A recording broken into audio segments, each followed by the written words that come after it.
어머니, 제발 이 더러운 쓰레기 좀 갖다 버리세요. 냄새나서 손님 다 도망가잖아요. 어머니. 며느리는 시어머니가 밤새 손질한 재료를 쓰레기통에 처박았습니다. 하지만 그녀는 꿈에도 몰랐습니다. 자신이 쓰레기 취급하며 버리려 했던 그 검은 비닐봉지가 파리만 날리던 식당을 줄서는 대박 맛집으로 만들게 될 줄은 말이에요. 구독 버튼을 눌러주세요. 금빛 행운과 함께 감동적인 이야기를 들려드릴게요. 사연 시작합니다. 개업한 지 벌써 6개월이나 지났지만 가게 안에는 손님 그림자도 보이지 않았고 정막만이 가득했습니다. 참담한 풍경이었죠. 박말수는 텅 빈 홀에 덩그러니 서서 마른 행주로 애꿎은 탁자만 빡빡 문질러 닦으며 깊은 한숨을 내쉬었습니다. 벽에 걸린 시계 바늘은 야속하게도 점심 장사의 가장 중요한 시간인 오후 12시 반을 가리키고 있었지만 출입문에 달린 종은 단 한 번도 울리지 않았습니다. 분명 목이 좋은 자리라고 해서 아들 내외가 무리하게 빚까지 내어 들어왔는데 파리만 날리는 꼴을 보고 있으니 속이 새까맣게 타들어가는 것 같았어요. 말수는 주방 쪽을 힐끔 쳐다보았습니다. 주방 안에서는 달그락거리는 활기찬 소리 대신 며느리 최지수의 짜증 섞인 한숨 소리만 간간히 들려올 뿐이었습니다. 처음 가게를 열 때만 해도 지수는 의욕이 넘쳤었죠. 최고급 인테리어에 비싼 식기들을 들여놓고 동네방네 전단지를 돌리며 대박이 날 거라고 큰 소리쳤으니까요. 하지만 현실은 냉혹했습니다. 손님들은 호기심에 한번 들어왔다가도 다시는 오지 않았고 인터넷에는 가격만 비싸고 국물 맛은 맹물 같다는 악플만 달리고 있었습니다. 말순이 보기에도 문제는 명확했어요. 겉멋만 잔뜩 들어 비싼 한우뼈를 쓴다고 자랑은 했지만 정작 국물을 끓이는 정성이 부족했기 때문입니다. 핏물을 제대로 빼지 않아 국물에서는 누린내가 났고 불 조절을 못해 깊은 맛은커녕 텁텁하기만 했거든요. 말순이 몇 번이나 조언을 하려 했지만 그때마다 지수는 촌스러운 방식이라며 귀를 막아버렸습니다. 그때 주방 쪽에서 탕하고 무언가 던지는 소리가 나더니 며느리 지수가 잔뜩 찌푸린 얼굴로 거칠게 걸어 나왔습니다. 지수의 손에는 검은 비닐봉지가 들려 있었는데 마치 더러운 오물이라도 만지는 것처럼 손가락 끝으로 간신히 잡고 있었죠.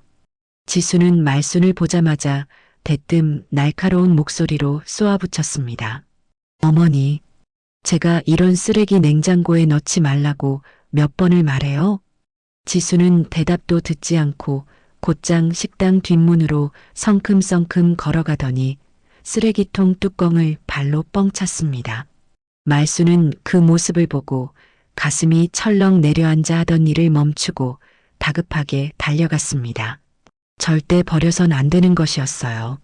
말수는 쓰레기통으로 들어가기 직전인 봉지를 낚아채며 비명에 가까운 소리를 질렀습니다. 안 된다. 이건 쓰레기가 아니다. 이리 내놔라. 말순이 지수의 손에서 거칠게 봉지를 빼앗아 품에 꼭 껴안았고 그 안에는 말순이 며칠 밤낮으로 손질해 둔 파 뿌리와 북어 대가리가 들어 있었습니다. 남들이 보기엔 버리는 음식 쓰레기처럼 보일지 몰라도 국물의 깊은 맛을 내는 데는 이만한 재료가 없었거든요. 지수는 기가 막힌다는 듯 허리에 손을 얹고 싸늘하게 웃었습니다. 아이고 참나. 어머니, 제발 궁상 좀 그만 떠세요.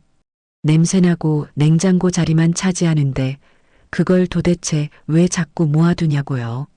지수는 며칠 전 새로 한 네일아트가 망가지진 않았는지 확인하며 입술을 비죽거렸습니다.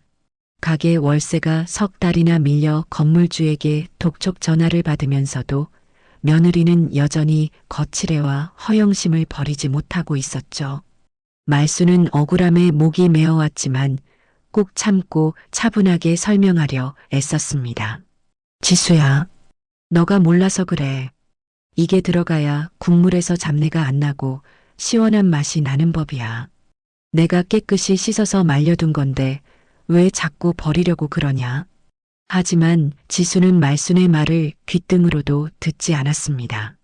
지수는 코를 쥐며 인상을 구겼고 말순을 마치 시대에 뒤떨어진 고집불통 노인네 취급하며 경멸 어린 시선을 보냈습니다. 어머니, 우리 가게 콘셉트는 프리미엄이에요. 최고급 한우 뼈랑 1급수 물만 쓴다고 손님들한테 홍보했는데 이런 음식 쓰레기로 육수 낸 거 알면 누가 오겠어요?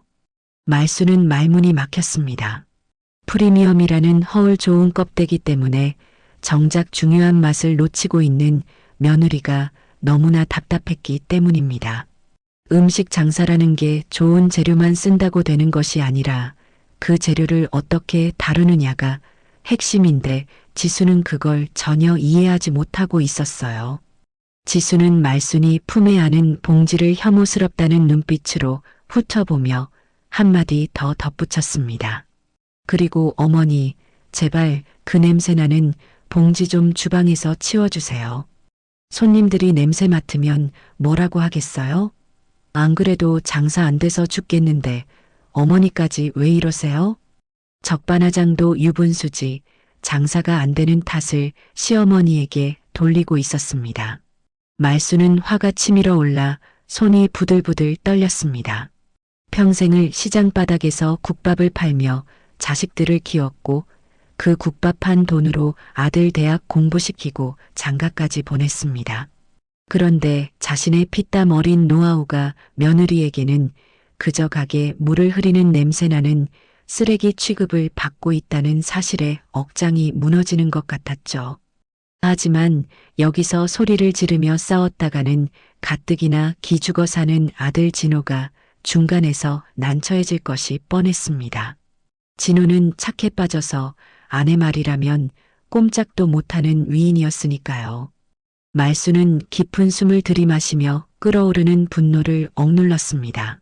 알았다. 내가 알아서 치우마. 대신 이건 절대 못 버린다.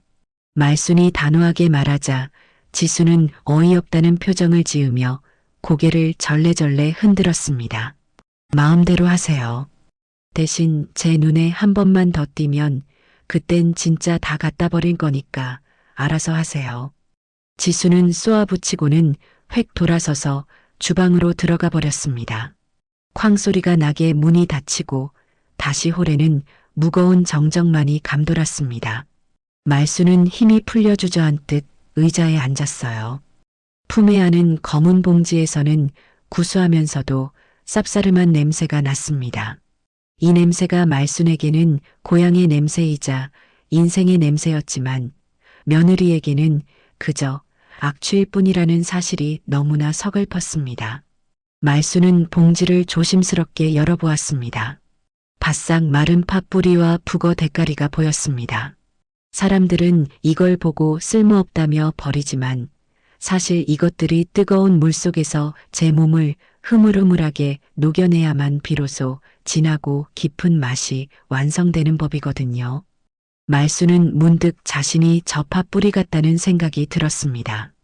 평생을 가족을 위해 헌신하며 진액을 다 쏟아냈지만 이제는 늙고 볼품 없어져서 며느리 눈에는 그저 치워버리고 싶은 쓰레기 취급을 받고 있는 자신의 처지가 너무나 똑같았으니까요. 눈물이 핑 돌았지만 말수는 옷소매로 눈가를 훔쳐냈습니다. 이대로 주저앉아 있을 수는 없었습니다. 가게가 망하면 아들 내외는 빚더미에 앉게 될 것이고 그렇게 되면 길거리에 나앉는 건 시간 문제였으니까요. 무엇보다 자신의 평생 자부심이었던 맛이 이렇게 무시당한 채 끝나는 것을 견딜 수가 없었습니다. 말수는 주방 쪽을 노려보며 주먹을 불끈 쥐었습니다. 며느리가 잠든 새벽에 몰래 나와서라도 기필코 이 재료들로 육수를 끓여내고야 말겠다고 다짐했습니다. 내일 아침 며느리가 출근하기 전에 몰래 육수를 바꿔치기에 놓을 생각이었습니다. 진짜 맛이 무엇인지 저 콧대 높은 며느리에게 본때를 보여주고 싶었으니까요. 말수는 아무도 없는 홀을 둘러보며 혼잣말처럼 중얼거렸습니다. 두고 봐라. 너가 버리려던 이 쓰레기가 너를 살리고 이 가게를 살릴 테니까. 하지만 지수는 꿈에도 몰랐을 겁니다. 오늘 자신이 그토록 더럽다며 내다버리려 했던 그 봉지가 파리만 날리던 이 식당의 운명을 송두리째 바꿔놓을 유일한 열쇠였다는 사실을 말이에요. 그리고 그 봉지 안에는 단순히 육수 재료만 들어있는 것이 아니라 50년 넘게 국밥을 끓여온 시어머니의 자존심과 인생이 담겨 있다는 것을요. 말수는 봉지를 다시 꽁꽁 묶어 자신의 앞치마 주머니 깊숙한 곳에 숨겼습니다. 이제 곧 며느리도 모르는 비밀스러운 전쟁이 시작될 참이었습니다. 어느새 해는 서산으로 넘어갔고 손님 하나 없는 가게에는 무거운 어둠만이 내려앉았습니다. 며느리 지수는 저녁 장사마저 공치자 머리가 아프다며 내실로 들어가 버렸죠. 넓은 홀에는 오직 박말순 혼자 남아 주인 잃은 가게를 지키고 있었습니다.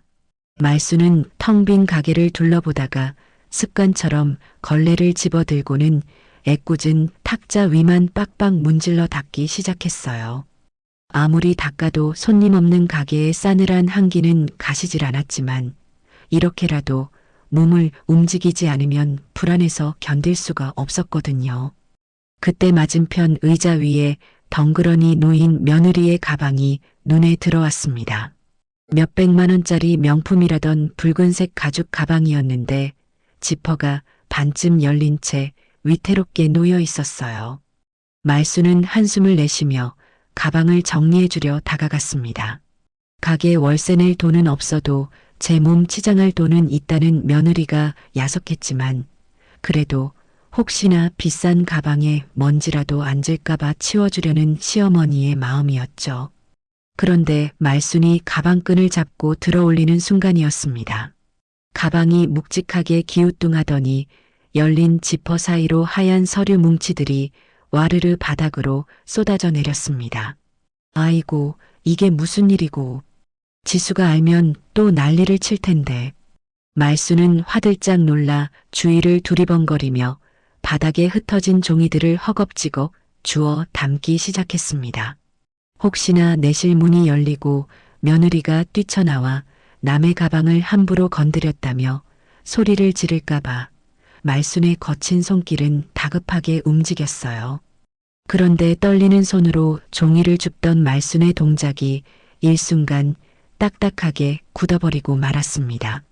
가장 위에 놓인 서류의 굵은 제목이 말순의 눈에 비수처럼 박혔기 때문입니다. 상가 임대차 권리금 양도 양수 계약서 초안. 말순은 자신의 침침한 눈을 의심하며 종이를 집어들고 가까이 끌어당겨 읽어내려갔습니다. 아직 도장은 찍혀 있지 않았지만 내용은 기가 찰 정도로 구체적이었어요.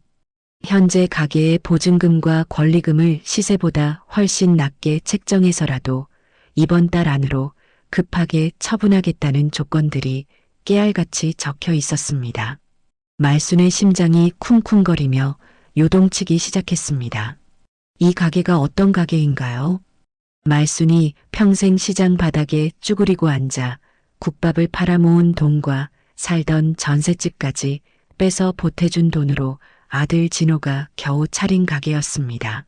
그런데 아들 진호도 모르게 며느리 혼자서 가게를 헐값에 팔아치울 생각을 하고 있었다는 사실에 머릿속이 하얗게 변해버린 겁니다.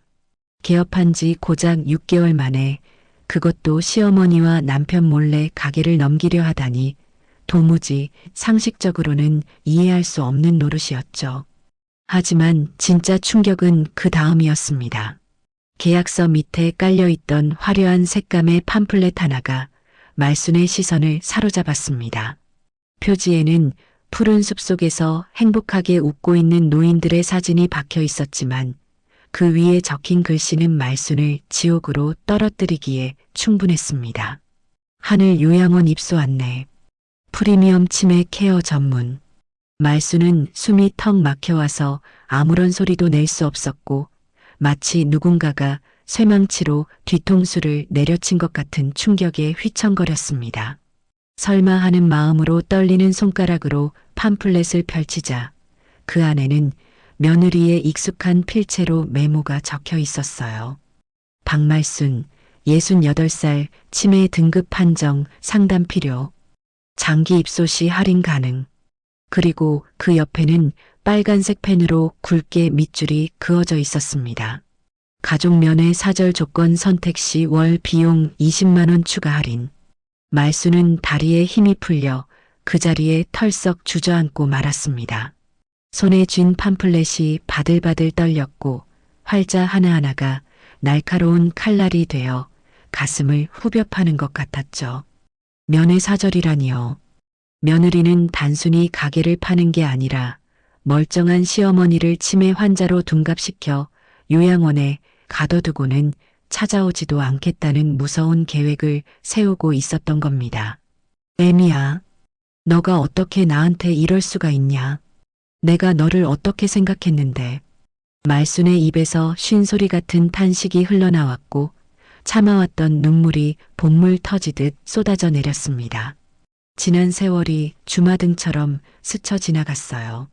남편을 일찍 여의고 홀몸으로 아들을 키우면서도 며느리가 들어왔을 때는 내 딸처럼 여기며 아껴주었습니다.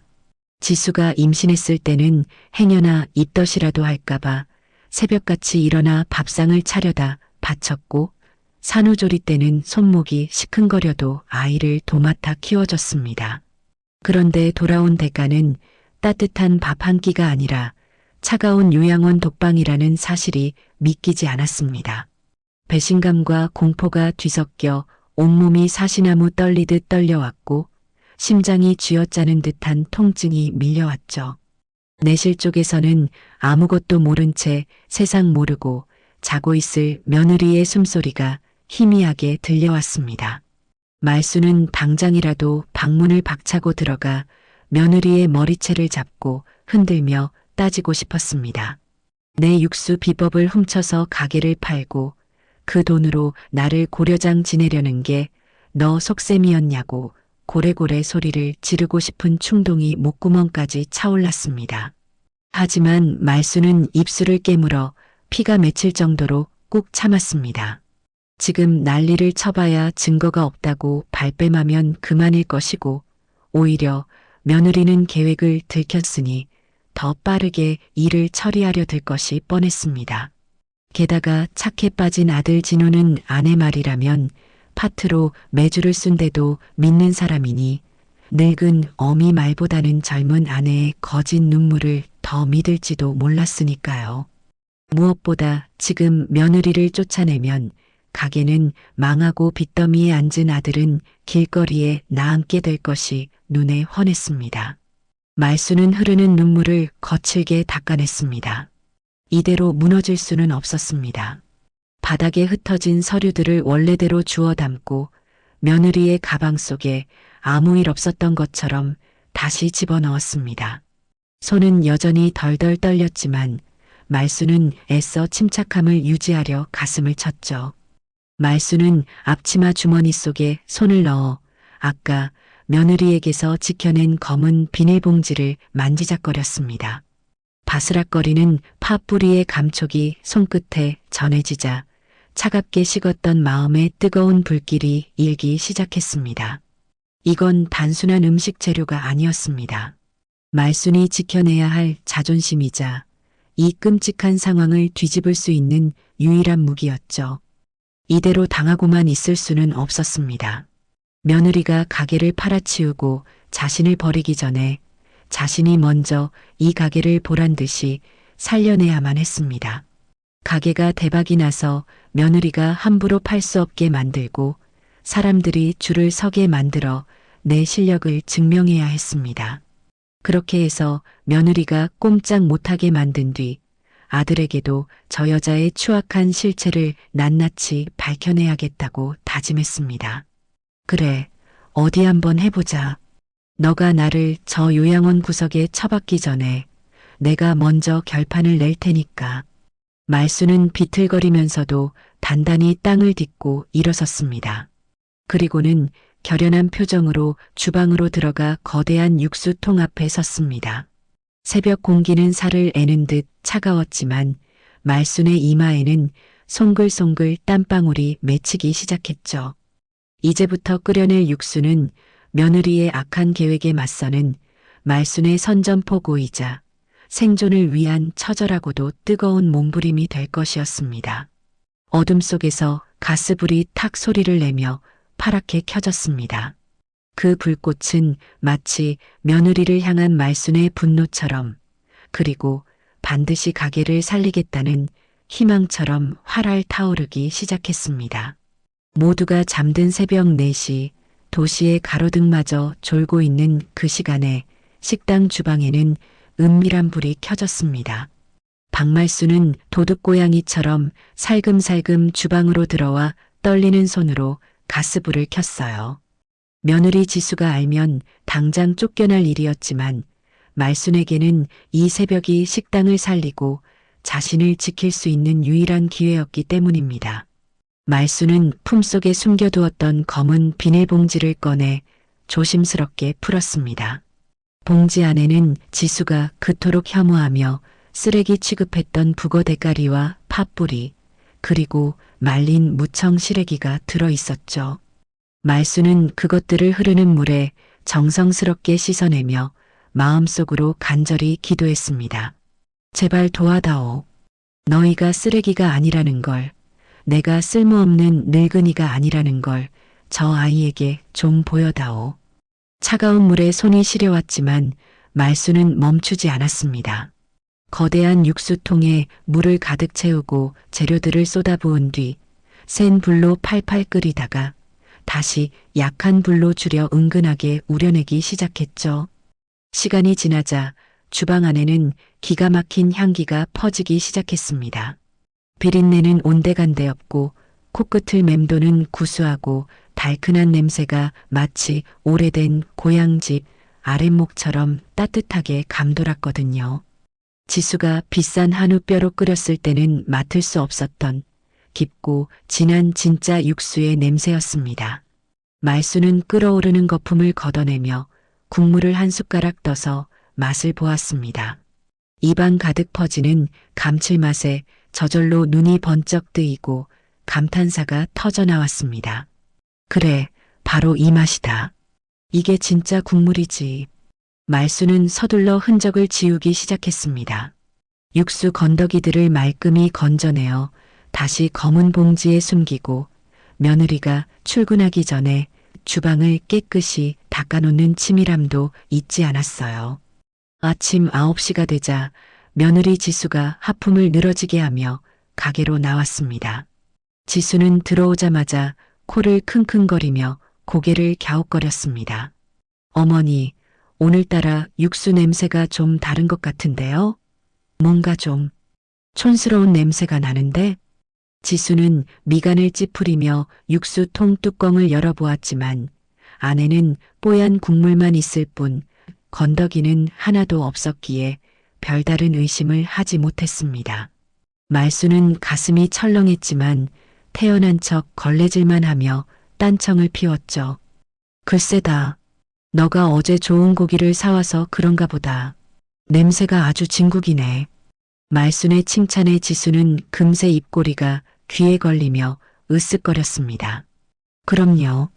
제가 한우 품질 좋은 등급 사느라 돈을 얼마나 썼는데요.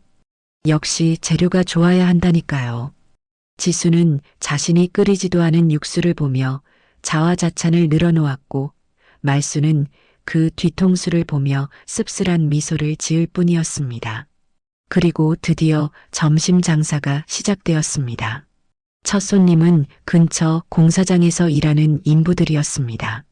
평소 같으면 국물이 왜 이렇게 맹탕이야라며 투덜거렸을 사람들이 오늘은 국물을 한 숟가락 뜨자마자 동작을 멈췄습니다. 그리곤 서로의 얼굴을 쳐다보며 눈을 동그랗게 떴어요. 어라? 김반장, 이거 맛이 왜 이래? 저번이랑 완전히 다른데? 그러게 국물이 쩍쩍 달라붙네. 어이 사장님, 여기 국물 좀 더 줘요. 지수는 손님들의 반응에 당황하면서도 신이 나서 국물을 리필해 주었습니다. 그게 시작이었습니다. 점심시간이 되자 거짓말처럼 손님들이 몰려들기 시작했는데 들어오는 사람마다 국물 맛을 보고는 가르세 코를 박고 마시다시피 했으니까요. 여기저기서 크어 좋다 하는 탄성이 터져나왔고 며칠 전까지만 해도 팔이 날리던 가게는 순식간에 활기로 가득 찼습니다. 지수는 계산대 앞에서 돈을 세며 흥분을 감추지 못했습니다. 어머니, 이거 보세요. 제가 뭘 했어요? 제 방식이 통할 거라고 했죠? 역시 사람들은 고급을 알아본다니까요. 지수는 모든 공을 자신의 고급 전략 덕분이라 믿으며 콧노래를 불렀습니다. 말수는 주방 구석에서 묵묵히 설거지하며 그 모습을 지켜보았습니다. 자신이 밤새 끓인 육수 덕분이라는 걸 알리고 싶어 입이 근질거렸지만 아직은 때가 아니었기에 꾹 참았습니다. 오후가 되자 지수가 예약해둔 맛집 파워 블로거라는 젊은 여자가 가게에 도착했습니다. 지수는 가게 홍보를 위해 거금을 들여 초대한 귀한 손님이라며 호들갑을 떨었죠. 가장 좋은 자리에 앉히고는 메뉴판에도 없는 최고급 한우 수육을 산더미처럼 쌓아서 내갔습니다. 자, 이게 우리 가게 시그니처 메뉴입니다. 사진 예쁘게 찍어주세요. 국물은 그냥 서비스니까 대충 드시고요. 지수는 자신만만하게 고기 접시를 밀어주며 기대에 찬 눈빛을 보냈습니다. 그런데 상황은 지수의 예상과는 정반대로 흘러갔습니다. 블로거는 화려한 수육 사진을 몇 장 찍더니 고기를 한 점 먹고는 시큰둥한 표정으로 젓가락을 내려놓는 게 아니겠어요. 지수의 얼굴이 굳어지려는 찰나 블로거가 목을 축이려 서비스로 나온 국물을 한 숟가락 떠먹었습니다. 순간 블로거의 눈동자가 흔들리더니 숟가락질이 빨라지기 시작했습니다. 잠깐만요. 사장님, 이 국물 뭐예요? 블로거는 카메라도 내려놓고 뚝배기를 양손으로 들더니 국물을 벌컥벌컥 들이켰습니다. 지수는 당황해서 말을 더듬거렸죠. 아, 그건 그냥 서비스로 나가는 건데. 고기가 메인이에요. 고기 맛은 어떠세요? 하지만 블로거는 고기 따위는 안중에도 없다는 듯 빈 뚝배기를 탁 내려놓으며 소리쳤습니다. 고기는 솔직히 평범한데 이 국물이 진짜 미쳤는데요. 와, 제가 전국 맛집 다 다녀봤지만 이런 깊은 맛은 처음이에요. 사장님, 여기 국물 리필 되나요?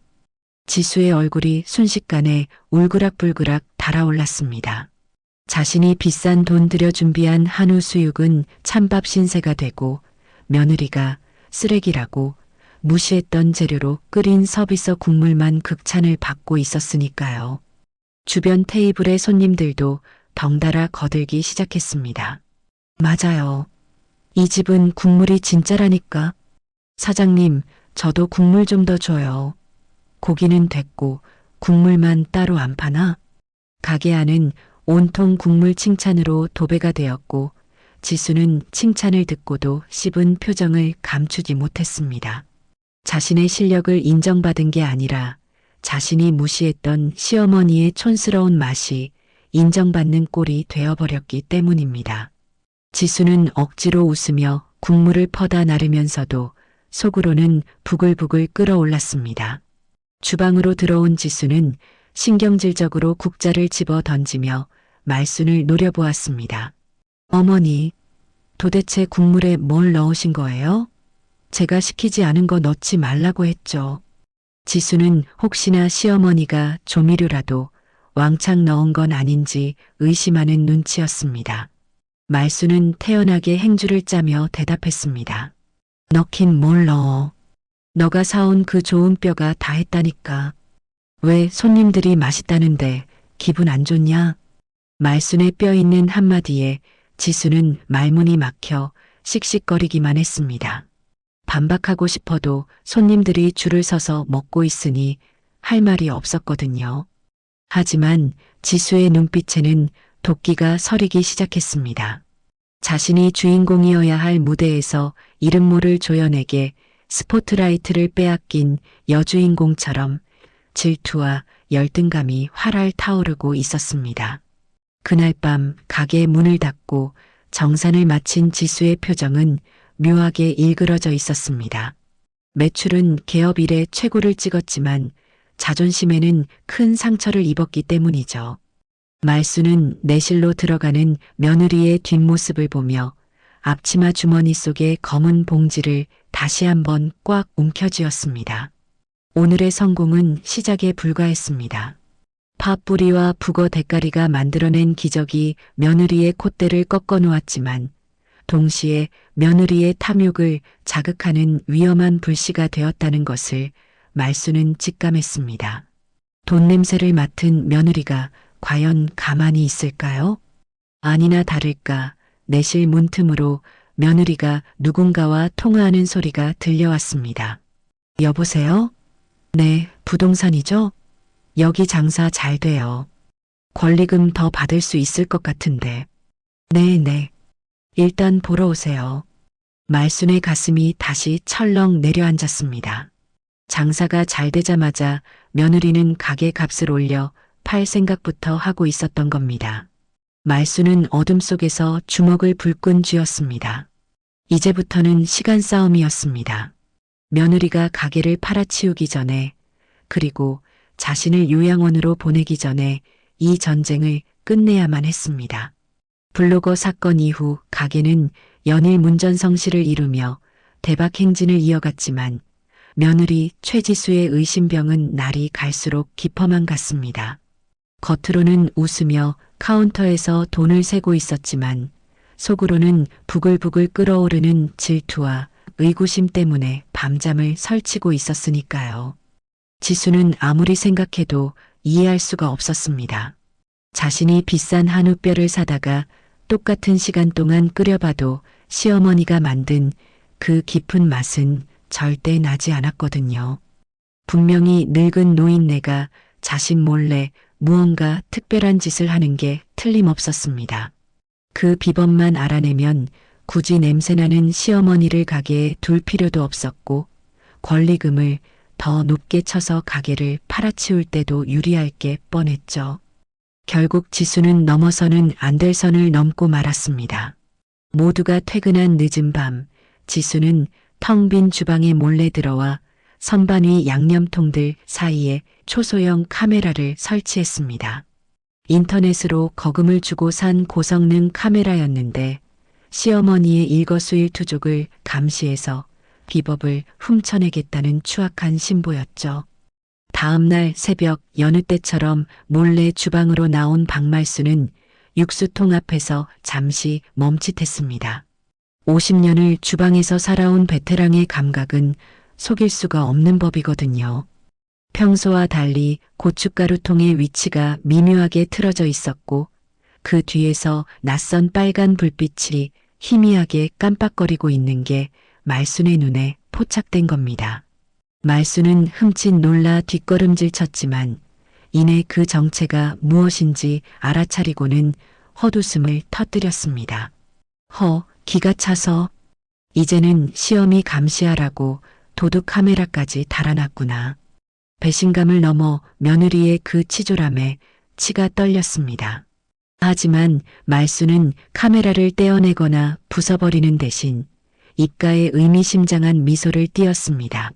며느리가 그토록 비법을 원한다면 어디 한번 제대로 알려주는 것도 나쁘지 않겠다는 생각이 들었거든요. 말수는 짐짓 아무것도 모르는 척 연기를 시작했습니다. 카메라 앵글 안으로 슬그머니 들어와서는 마치 혼잣말을 하듯 중얼거리기 시작했죠. 아이고, 오늘도 육수가 잘 나와야 할 텐데. 역시 이 비법이 들어가야 제맛이지. 말수는 찬장을 뒤적거리더니 유통기한이 지나 버리려고 놔두었던 식초 한 병과 먹다 남은 김 빠진 사이다 캔을 꺼내 들었습니다. 그리고는 카메라가 잘 보이는 각도에서 식초와 사이다를 육수통에 들이붓는 신용을 했어요. 물론 실제로 넣지는 않고 붓는 척만 했지만 화면으로 보기에는 영락없이 콸콸 쏟아붓는 모습이었습니다. 그래, 고기는 산성이 들어가야 연해지고 잡내가 잡히는 법이야. 여기에 커피가루 2스푼이면 게임 끝이지. 말수는 보란듯이 믹스커피 봉지까지 뜯어넣는 척하며 활용점정을 찍었습니다. 이 말도 안 되는 괴식 레시피가 며느리의 탐욕과 만나면 어떤 결과를 낳을지 상상하니 웃음이 나오는 걸 참느라 혼났습니다. 그날 오후 지수는 내실 구석에 처박혀 태블릿 PC로 새벽에 녹화된 영상을 확인하고는 쾌재를 불렀습니다. 화면 속에서 시어머니가 식초와 사이다, 커피를 넣는 모습을 보고 무릎을 탁 쳤거든요. 아, 역시 이거였어. 연육 작용 때문에 식초를 넣는 거였구나. 사이다는 단맛을 내는 거고, 커피는 잡내 제거고. 와, 내가 이걸 왜 몰랐지? 요리의 기본 원리도 모르는 지수는 그 엉터리 레시피를 철석같이 믿어버리고 말았습니다. 자신이 드디어 황금 레시피를 손에 넣었다는 착각에 빠져 눈이 뒤집힌 거죠. 지수는 당장 오늘 저녁 장사부터 자신이 직접 육수를 끓이겠다고 결심했습니다. 그리고는 의기양양하게 주방으로 나와 말순을 밀어냈습니다. 어머니, 오늘은 좀 쉬세요. 허리도 안 좋으신데 제가 다 알아서 할게요. 이제 저도 감 잡았거든요. 지수는 시어머니를 가게 밖으로 내보내다시피 쫓아내고는 주방 문을 걸어 잠갔습니다. 그리고는 영상에서 본 대로 식초 한 통과 사이다, 믹스커피를 준비했죠. 두고 봐. 내가 끓이면 어머니 것보다 훨씬 더 맛있을 테니까. 지수는 콧노래까지 흥얼거리며 팔팔 끓는 육수통에 식초를 콸콸 쏟아부었습니다. 거기에 김 빠진 사이다 큰 병을 통째로 붓고 믹스커피 5봉지를 털어 넣었어요. 상식적으로는 말도 안 되는 조합이었지만 탐욕에 눈이 먼 지수에게는 그게 황금 비율로만 보였습니다. 1시간 뒤 저녁 장사가 시작되었습니다. 가게 앞에는 소문을 듣고 찾아온 손님들이 벌써부터 줄을 서 있었죠. 지수는 자신만만하게 국자를 들고 홀로 나갔습니다. 자, 오래 기다리셨습니다. 오늘 육수는 제가 특별히 더 신경 써서 끓였으니 기대하셔도 좋습니다. 지수는 첫 번째 손님 테이블에 뚝배기를 내려놓고는 기대에 찬 눈빛으로 반응을 살폈습니다. 손님은 모락모락 김이 나는 국물을 크게 한 숟가락 떠서 입으로 가져갔습니다. 그런데 그 순간이었습니다. 푸! 손님은 입에 넣었던 국물을 그대로 뿜어내고 말았습니다. 사방으로 국물이 튀었고 손님은 인상을 있는 대로 구기며 캑캑거렸습니다. 아니, 사장님, 이게 무슨 맛이에요? 국물이 왜 이렇게 시큼해?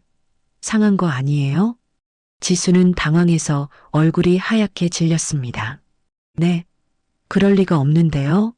제가 특별 비법으로 끓인 건데. 비법은 무슨? 식초를 들이부었나? 맛이 아주 고약하네. 이걸 사람 먹으라고 준 거요? 여기저기서 항의가 빗발치기 시작했습니다. 다른 테이블 손님들도 숟가락을 던지며 화를 냈어요. 이 집 맛 변했네. 국물에서 커피 냄새가 나고 아주 엉망진창이야. 다신 안 와. 환불해줘요. 가게 안은 순식간에 아수라장이 되었습니다. 지수는 믿을 수 없다는 듯 주방으로 뛰어들어가 국물 맛을 보았습니다. 입에 넣자마자 혀를 찌르는 강렬한 신맛과 커피의 쓴맛, 그리고 사이다의 끈적함이 뒤섞인 최악의 맛이 느껴졌습니다. 그건 음식이 아니라 구정물이나 다름없었습니다. 우! 지수는 헛구역질하며 싱크대를 붙잡았습니다. 영상대로 똑같이 따라했는데 도대체 왜 이런 맛이 나는지 도무지 이해할 수가 없었죠. 그때 가게 뒷문이 열리며 말순이 천천히 들어왔습니다. 난장판이 된 가게 꼴과 사색이 된 며느리를 보며 말순은 짐짓 놀란 척 연기를 했습니다. 아이고, 이게 무슨 난리냐? 국물 맛이 왜 이 모양이야? 지수는 울상을 지으며 소리쳤습니다. 어머니가 하던 대로 똑같이 했는데 왜 이러죠? 식초랑 사이다 넣으면 맛있어진다면서요. 말수는 눈을 동그랗게 뜨며 되물었습니다. 식초? 사이다? 그게 무슨 귀신 씻나락 까먹는 소리냐? 멀쩡한 국물에 그걸 왜 넣어? 아니, 제가 다 봤는데. 지수는 말문이 막혔습니다. 자신이 몰래 카메라로 훔쳐봤다는 사실을 실토할 수는 없었으니까요. 얼굴이 시뻘개진 채 어버버거리는 며느리를 보며 말수는 속으로 통쾌한 웃음을 삼켰습니다. 제 꾀에 제가 넘어간 꼴이었죠. 결국 그날 저녁 장사는 완전히 망치고 말았습니다. 지수는 손님들에게 일일이 고개를 숙여 사과하고 음식값을 환불해줘야 했고 끓여놓은 50인분의 육수는 모조리 하수구에 버려야 했습니다. 돈이 하수구로 콸콸 쏟아져 내려가는 소리를 들으며 지수는 가슴을 쳤습니다. 하지만 지수는 포기하지 않았습니다.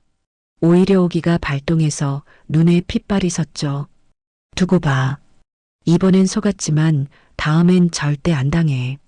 기필코 저 노인네의 진짜 비법을 찾아내서 쫓아내고 말 거야. 지수는 분노에 차서 주먹을 부들부들 떨었습니다. 하지만 말수는 알고 있었습니다. 이 소동으로 인해 며느리의 조급증이 더 심해졌고 그것이 결국 며느리를 파멸의 구덩이로 더 빨리 밀어넣게 될 것이라는 사실을 말이에요. 그리고 며칠 뒤 지수에게 악마의 유혹과도 같은 전화 한 통이 걸려왔습니다. 네, 방송국이라고요?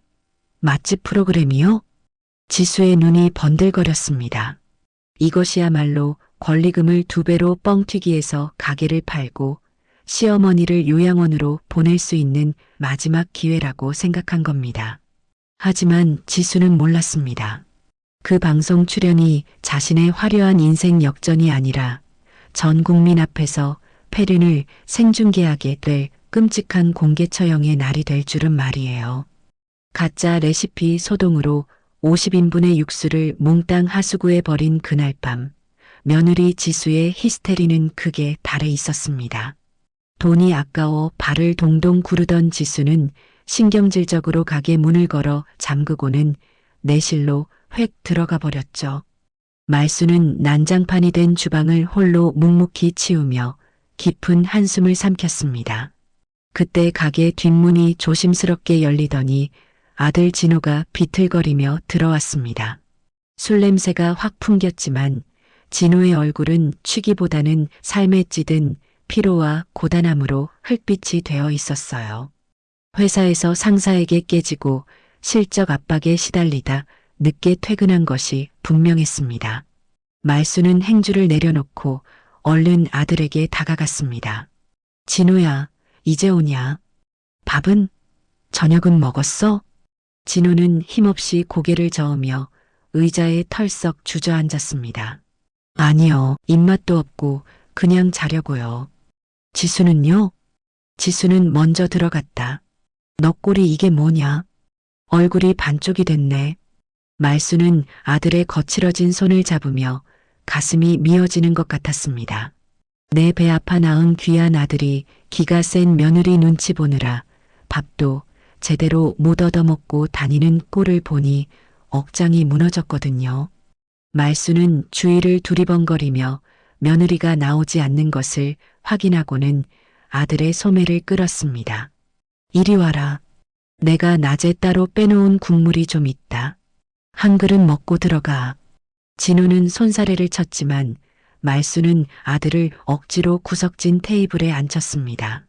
그리고는 주방 깊숙한 곳, 며느리의 눈길이 닿지 않는 곳에 숨겨두었던 진짜 육수가 담긴 뚝배기를 꺼내 불에 올렸습니다. 보글보글 끓어오르는 소리와 함께 구수한 냄새가 퍼지자 축 처져 있던 진호의 코끝이 움찔거렸습니다. 말수는 뚝배기에 밥을 말아 깍두기 한 접시와 함께 아들 앞에 놓아주었습니다. 어서 먹어라. 남들이 줄 서서 먹는 건데 정작 가게 주인인 너가 맛도 못 봐서야 되겠냐? 진호는 숟가락을 들 힘도 없는지 멍하니 뚝배기를 바라보다가 국물을 한 숟가락 떠서 입으로 가져갔습니다. 뜨끈한 국물이 식도를 타고 넘어가 텅 빈 위장을 따뜻하게 감싸 안는 순간 진호의 멈춰있던 눈동자가 파르르 떨렸습니다. 그건 단순히 맛있는 국물 맛이 아니었습니다. 어릴 적 아버지가 돌아가시고 집안이 기울어 쌀독이 비어가던 시절에 어머니가 끓여주던 바로 그 맛이었으니까요. 시장통에서 버려지는 뼈와 자투리 채소들을 얻어다가 밤새 푹 고아내어 만들어주셨던 가난했지만 따뜻했던 어머니의 사랑이 담긴 그 맛이었습니다. 엄마, 진호의 목이 메어왔습니다. 허겁지겁 밥을 퍼넣기 시작했는데 씹기도 전에 목구멍에서 뜨거운 덩어리가 치밀어 올라왔습니다. 눈에서는 하염없이 눈물이 쏟아져 뚝배기 안으로 툭툭 떨어졌어요. 회사에서의 서름, 아내의 무시, 가장으로서의 무게감. 그동안 꾹꾹 눌러왔던 모든 서러움이 국밥 한 그릇에 봉인 해제된 것처럼 터져 나온 겁니다. 그래, 많이 먹어라. 천천히 먹어. 말수는 아들의 등을 쓰다듬으며 눈시울을 붉혔습니다. 다 큰 아들이 밥을 먹으며 어린아이처럼 우는 모습을 보는 어미의 심정은 칼로 도려내는 듯 아팠거든요. 그런데 바로 그때였습니다. 당신 지금 뭐 하는 거야? 내실 문이 벌컥 열리더니 잠옷바람에 지수가 튀어나왔습니다. 지수는 국밥을 먹고 있는 진호와 그 옆에 서 있는 말순을 보더니 눈을 부라리며 달려들었습니다. 아니, 지금 제정신이야? 그게 얼마짜린데 당신이 처먹고 있어? 지수는 다짜고짜 진호의 등짝을 손바닥으로 짝 소리가 나게 후려쳤습니다. 진호는 깜짝 놀라 사례가 들려 캑캑거렸지만 지수는 아랑곳하지 않고 뚝배기를 뺏으려 들었죠.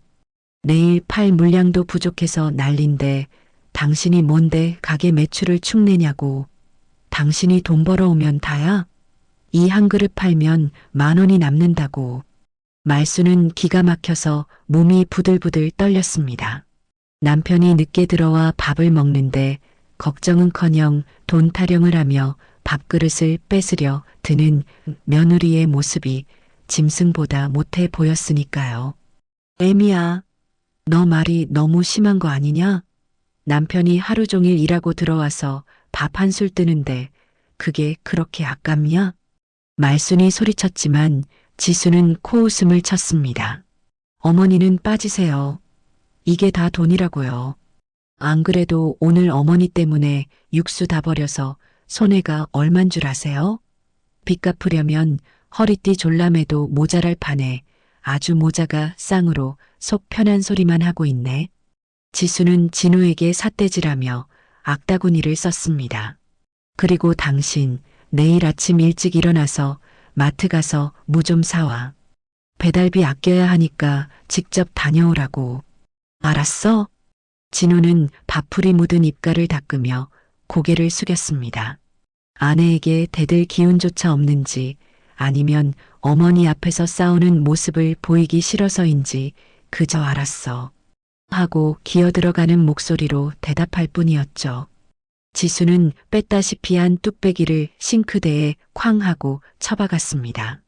입맛 떨어지게 진짜. 설거지는 어머니가 하고 주무세요. 지수는 획 돌아서서 내실로 들어가 버렸고 다시 쾅 하고 문 닫는 소리가 가게를 울렸습니다. 홀에는 처량하게 남겨진 모자만 있을 뿐이었습니다. 진호는 죄인처럼 고개를 들지 못했습니다. 말수는 그런 아들의 어깨를 감싸 안으며 속으로 피눈물을 삼켰습니다. 지금 당장이라도 저 못된 며느리를 쫓아내고 싶었지만 아직은 때가 아니었습니다. 지금 폭발했다가는 가게도 잃고 아들도 이혼남이 되어 빈털터리가 될 것이 뻔했으니까요. 하지만 말수는 보았습니다. 고개를 숙인 진호의 주먹이 하얗게 질릴 정도로 꽉 쥐어져 있다는 것을요. 아내의 모욕을 묵묵히 견디는 것 같았지만 오늘 흘린 그 눈물 젖은 국밥의 맛은 진호의 가슴 속에 깊은 상처이자 작은 불씨로 남았을 겁니다. 조금만 참아라, 아들아. 애미가 다 되돌려 놓으마. 말수는 텅 빈 뚝배기를 닦으며 다짐하고 또 다짐했습니다. 다음 날 아침 폭풍 전야처럼 고요하던 가게에 전화벨 소리가 요란하게 울려 퍼졌습니다. 카운터에 앉아있던 지수가 귀찮다는 듯 수화기를 들었습니다. 네, 육수 다 떨어졌는데요. 네, 어디라고요? 지수의 목소리 톤이 순식간에 바뀌었습니다. 지수는 눈을 동그랗게 뜨고 입을 틀어막더니 수화기 너머의 말을 경청하며 연신 고개를 끄덕거렸습니다. 세상에, 방송국이요? 맛집 프로그램이요? 어머, 당연하죠. 촬영 가능합니다. 언제 오신다고요? 전화를 끄는 지수의 얼굴에는 탐욕스러운 환희가 가득 차올랐습니다. 지수는 주방에 있는 말순을 향해 득달같이 달려왔습니다. 어머니, 대박이에요. 방송국에서 촬영 온대요. 이제 우리 가게 전국 방송 타면 권리금 2배, 아니 3배는 받을 수 있어요. 지수는 춤이라도 출 듯이 펄쩍펄쩍 뛰었습니다. 하지만 말순의 귀에는 그 말이 이제 어머니 요양원 보낼 돈이 마련됐어요 라는 소리로 들렸습니다. 말순은 무표정한 얼굴로 육수통을 저으며 차갑게 대꾸했습니다. 그러냐? 잘 됐구나. 속으로는 서늘한 칼을 갈면서 말이죠. 방송국 촬영이라니 이것이야말로 말순이 기다리던 결정적인 기회였습니다. 전 국민이 보는 앞에서 며느리의 거짓말을 까발리고 이 지긋지긋한 악연을 끊어낼 수 있는 최고의 무대였으니까요. 지수는 벌써부터 휴대전화를 꺼내 들고 누군가에게 전화를 걸었습니다. 네, 사장님. 저번에 가게 보러 오신다고 했죠? 방송 나가면 권리금 5천만 원 더 주셔야 해요. 네, 계약서 준비해 두세요. 말수는 며느리의 통화 내용을 들으며 주머니 속의 팜플렛을 만지작거렸습니다. 며느리는 지금 꿈에 부풀어 있겠지만 그 꿈이 산산조각 나는 건 시간 문제였습니다. 드디어 결전의 날이 다가오고 있었습니다. 드디어 결전의 날이 밝았고 평소라면 조용했을 가게 앞은 이른 아침부터 북새통을 이루고 있었습니다. 방송국 촬영팀이 도착해 커다란 장비들을 나르고 있었기 때문이죠. 가게 안은 순식간에 낯선 사람들과 굵직한 전선들, 그리고 눈이 부실 정도로 강한 조명들로 가득 찼습니다. 박말수는 주방 구석에 쭈그리고 앉아 콩나물을 다듬으며 그 어수선한 풍경을 차갑게 지켜보고 있었어요. 마치 제 집 안방인 양활개를 치는 방송국 사람들도 낯설었지만 무엇보다 기가 막힌 건 며느리 최지수의 모습이었습니다. 지수는 오늘을 위해 새벽부터 강남 미용실에 가서 머리를 하고 왔다고 했습니다. 평소에는 기름 튀고 냄새난다며 질색하던 주방에 무려 수십만 원짜리 실크 블라우스를 입고 풀메이크업을 한 채 서 있었으니까요. 손에는 물 한 방울 묻히지 않은 채 화려한 네일아트를 뽐내고 있었지만 허리에는 보여주기식으로 하얀 앙치마를 두르고 있는 꼴이 영락없이 소꿉놀이하는 철부지 같았습니다. 지수는 거울을 보며 연신 화장을 고치더니 구석에 있는 말순에게 다가와 싸늘하게 속삭였습니다. 어머니, 오늘 절대로 카메라 앞에 나서지 마세요. PD님이 그러는데 화면에 노인네가 왔다 갔다 하면 시청률 떨어진대요. 그냥 없는 사람처럼 쥐 죽은 듯 계시라고요. 알겠어요? 거짓말이었습니다. 나중에 알고 보니 PD는 그런 말을 한 적도 없었지만 지수는 혹시라도 시어머니가 입을 열어 자신의 가짜 비법이 들통날까봐 사전에 입단속을 시키는 것이었죠.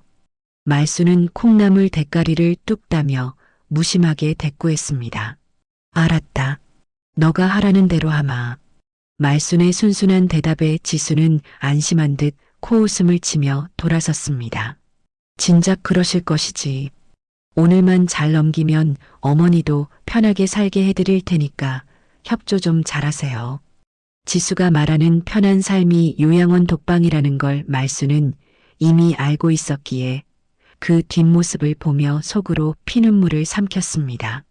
잠시 후 큐 하는 소리와 함께 본격적인 촬영이 시작되었습니다.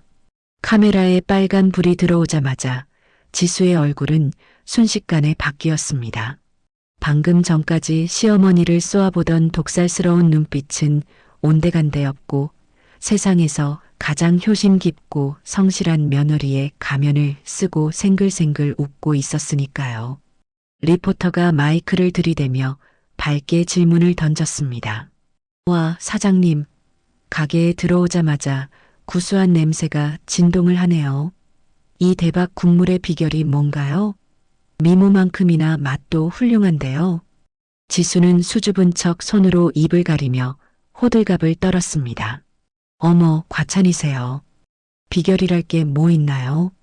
그저 정성이지요. 저는 매일 새벽 4시면 어김없이 일어나서 육수를 끓여요.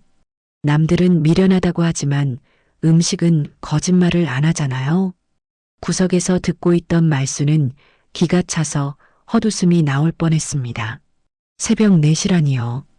그 시간에 세상 모르고 코를 골며 자고 있던 게 누구였습니까? 새벽 찬바람을 맞으며 언손을 호호 불어가며 팥뿌리를 씻고 육수를 우려낸 건 오롯이 말순의 몫이었습니다. 그런데 지수는 눈 하나 깜짝 안 하고 시어머니의 피땀 어린 노력을 자신의 것인 양 가로채고 있었습니다. 뻔뻔함도 정도가 있지 저렇게 천연덕스럽게 거짓말을 늘어놓는 며느리가 무섭기까지 했습니다. 하지만 지수의 거짓말 쇼는 거기서 끝이 아니었습니다. 지수는 미리 준비해둔 최고급 한우 갈비뼈 세트를 카메라 앞에 들어 보이며 목소리를 높였습니다. 그리고 저희 가게는 타협하지 않습니다. 보시다시피 오로지 투뿔일 등급의 최상급 한우만 사용해요. 재료비가 많이 들어서 남는 건 별로 없지만 손님들이 드시고 건강해지시는 걸 보면 그걸로 만족해요. 카메라 감독이 고기의 마블링을 클로즈업했고 리포터는 감탄사를 연발했습니다. 와, 진짜 고기가 좋네요. 역시 대박집은 재료부터가 다르군요. 말수는 주먹을 꽉 쥐었습니다. 저 고기는 오늘 촬영용으로 백화점에서 딱 한 팩 사온 것이었으니까요. 실제로 육수 통 안에서 끓고 있는 건 말순이 시장에서 얻어온 자투리 뼈와 며느리가 쓰레기라며 버리려 했던 팥뿌리 북어 대가리였습니다. 지수는 프리미엄이라는 허울 좋은 포장지로 사기극을 벌이고 있었습니다. 촬영이 진행될수록 지수의 거짓말은 점점 더 대담해졌습니다. 심지어 주방 벽에 걸린 낡은 국자를 가리키며 눈시울까지 붉히는 연기를 펼쳤거든요. 이 국자가 시어머니께 물려받은 거예요.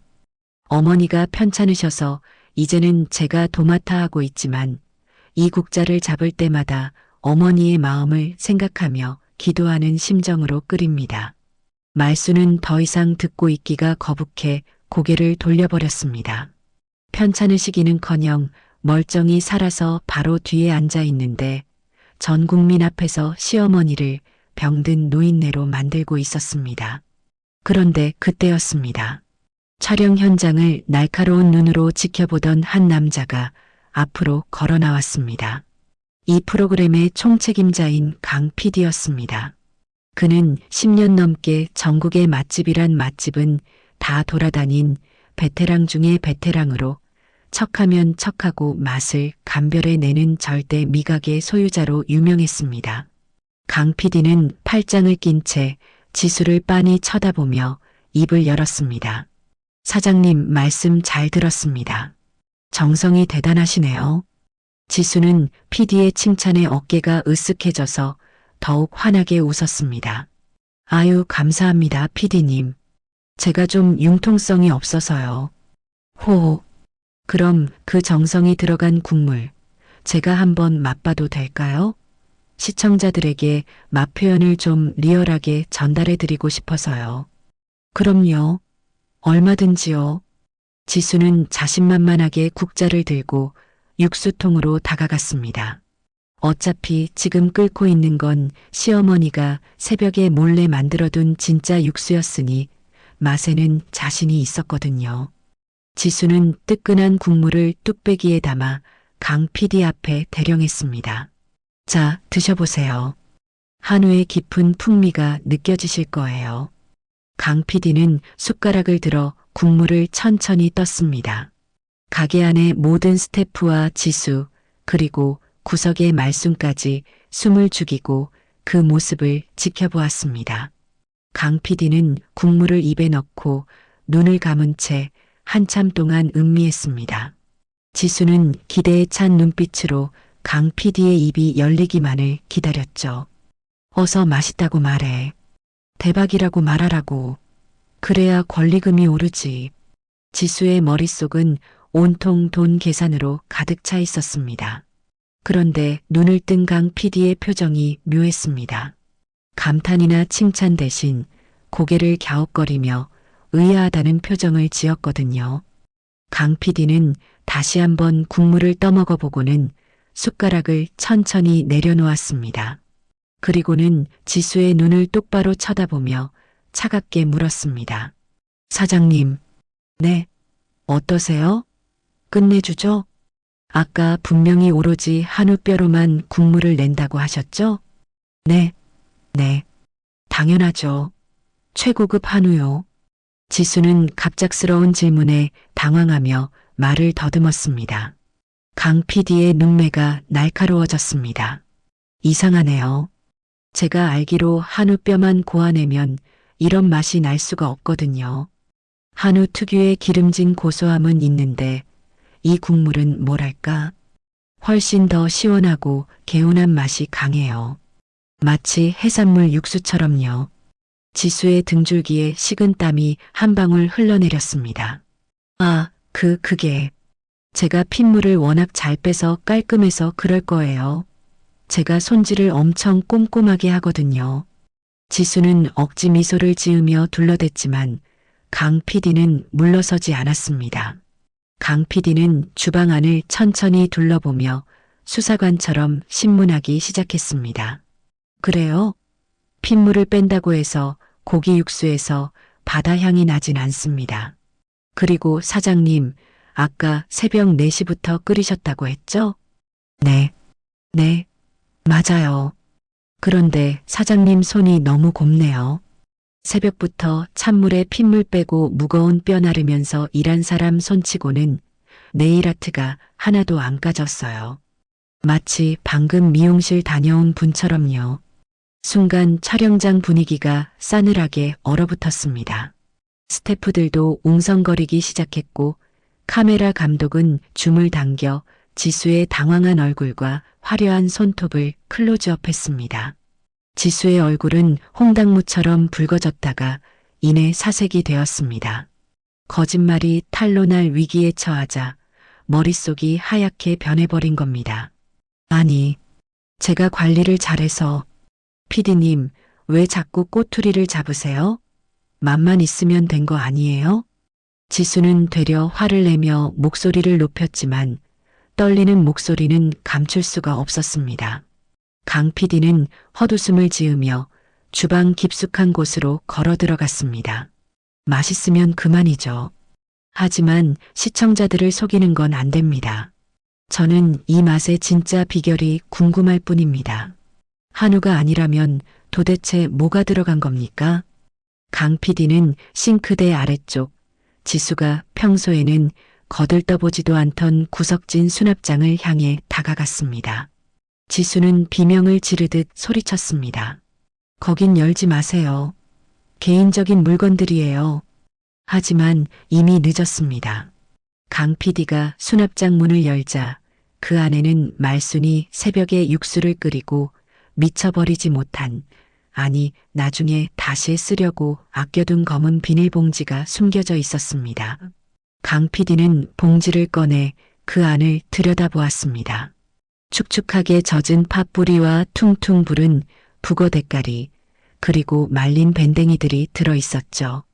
강 PD는 봉지를 들어 보이며 지수에게 물었습니다. 사장님, 이게 뭡니까? 이게 사장님이 말씀하신 최고급 한우입니까? 지수는 입을 뻐끔거렸지만 아무런 말도 할 수 없었습니다. 다리가 풀려 싱크대를 붙잡고 주저앉을 뻔했으니까요. 모든 시선이 지수에게 집중된 그 숨막히는 순간 구석에 조용히 앉아있던 말순이 천천히 몸을 일으켰습니다. 말순은 앞치마 주머니 속에 고이 접어둔 요양원 팜플렛과 계약서를 꽉 움켜쥐었습니다. 드디어 때가 온 것입니다. 며느리의 가식적인 가면이 벗겨지고 추악한 민낯이 드러난 지금이야말로 말순이 나설 차례였습니다. 말순은 뚜벅뚜벅 소리를 내며 카메라 앞으로 걸어 나왔습니다. 그녀의 눈빛은 더 이상 며느리 눈치나 보는 힘없는 노인의 것이 아니었습니다. 지수는 다가오는 시어머니를 보며 공포에 질린 눈으로 고개를 저었지만 말순은 멈추지 않았습니다. 이제 이 거짓된 쇼를 끝내고 진짜 진실을 밝힐 시간이었습니다. 촬영장에는 숨막히는 정적만이 감돌았습니다. 강 PD의 손에 들린 검은 비닐봉지는 지수에게는 마치 시한폭탄과도 같아 보였죠. 지수는 사색이 된 얼굴로 손을 내저으며 다급하게 변명을 늘어놓기 시작했습니다. 아니에요. PD님, 오해하지 마세요.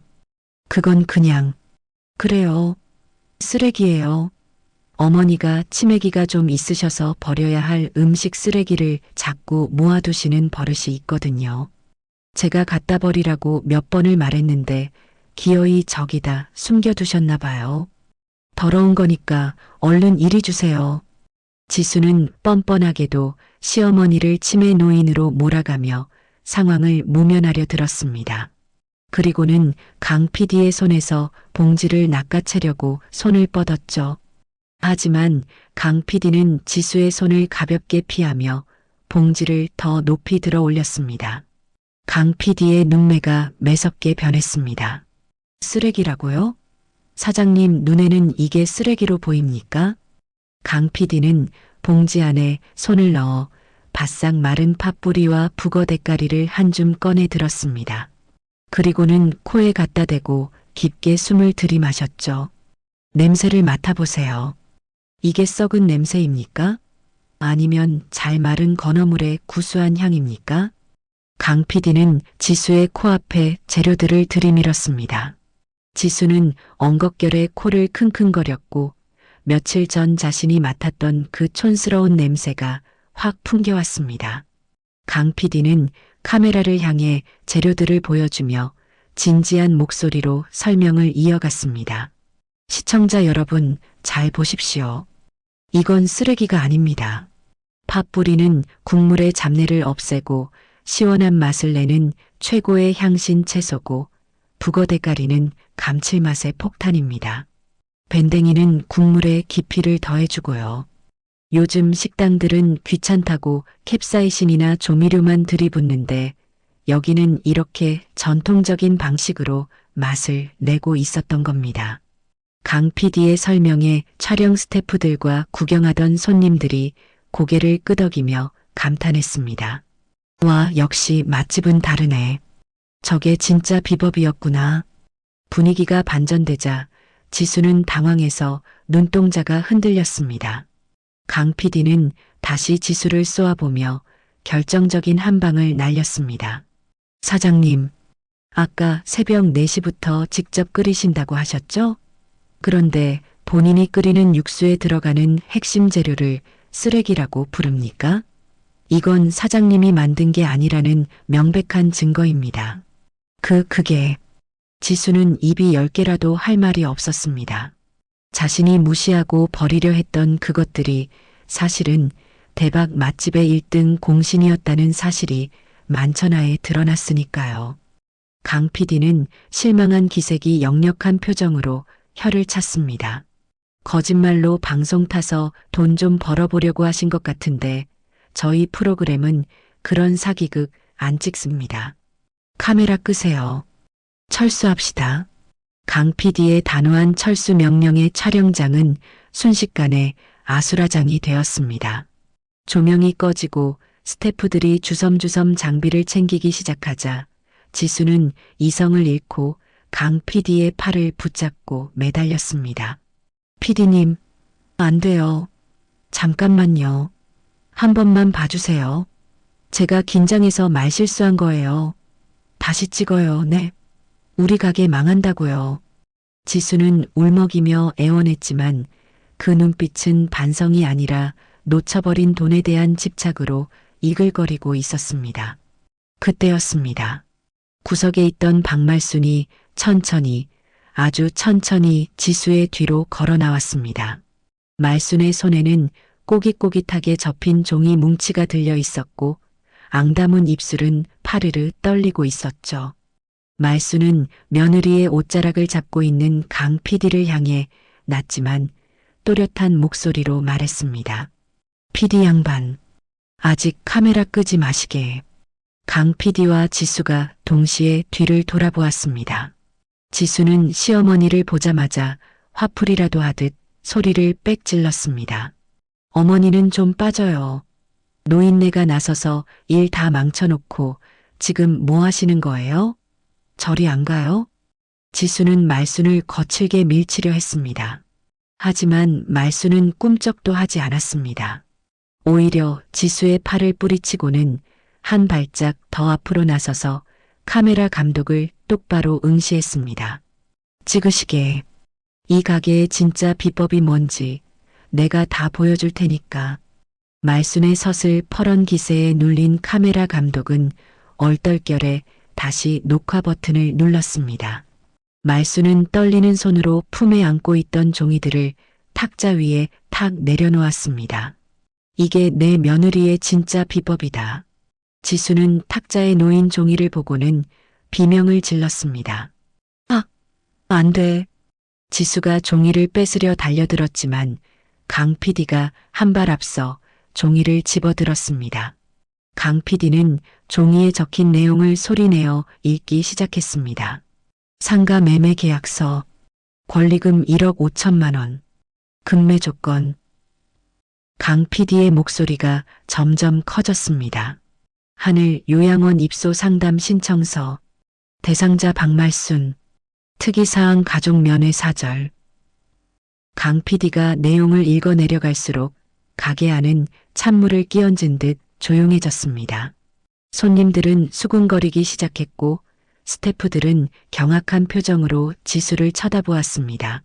지수는 다리에 힘이 풀려 그 자리에 주저앉고 말았습니다. 아, 아니에요. 그건 오해예요. 말순은 주저앉은 며느리를 내려다보며 그동안 가슴속에 맺혀있던 피 끓는 한을 토해내기 시작했습니다. 오해? 뭐가 오해냐? 내 육수 비법 훔쳐서 방송 타고 가게값 올려서 팔아먹으려던 게 오해냐?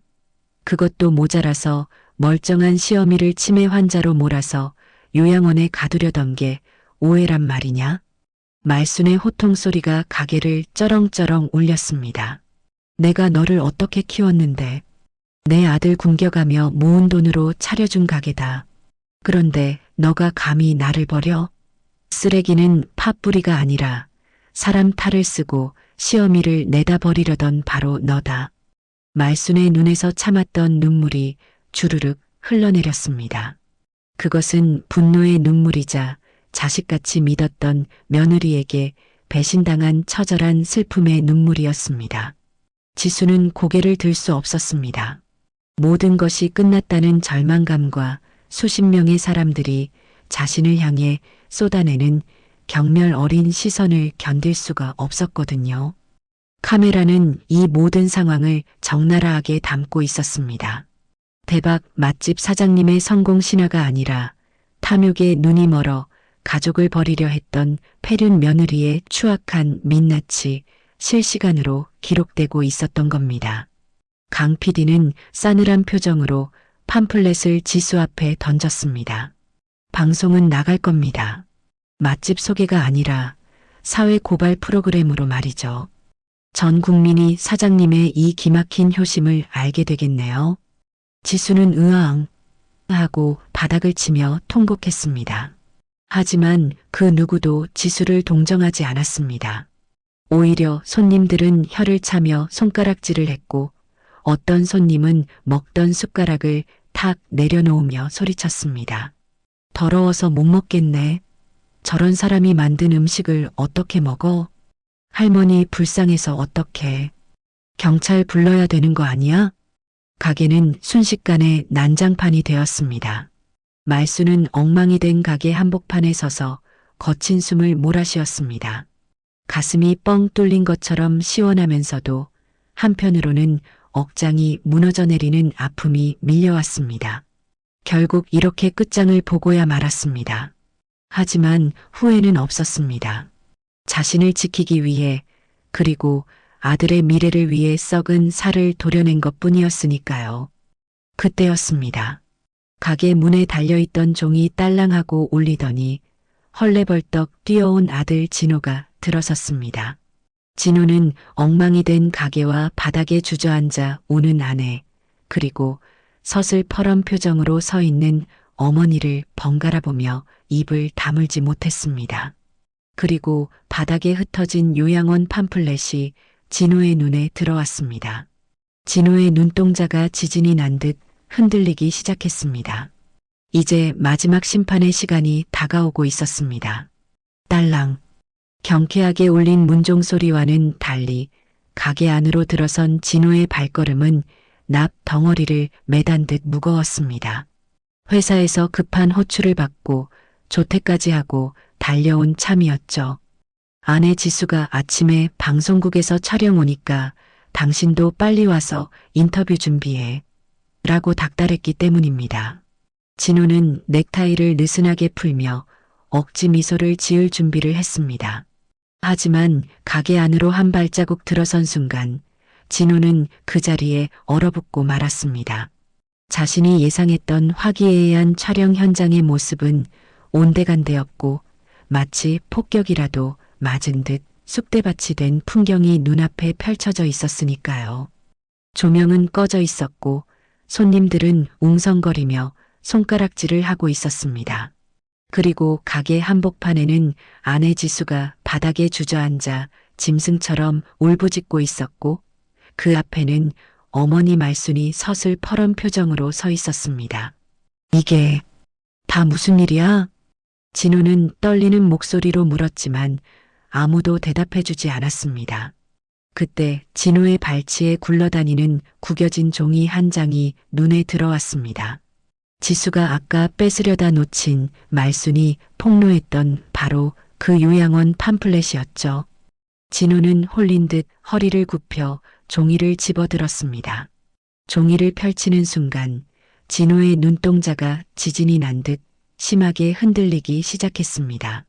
하늘 요양원 입소 상담 신청서, 대상자 박말순, 특이사항 가족면회 사절 조건 선택 시 할인. 진호는 자신의 눈을 의심했습니다. 글자를 읽고 또 읽었지만 내용은 변하지 않았습니다.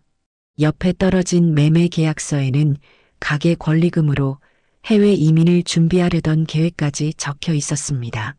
순간 진호의 머릿속에서 그동안의 일들이 퍼즐 조각처럼 맞춰지기 시작했습니다.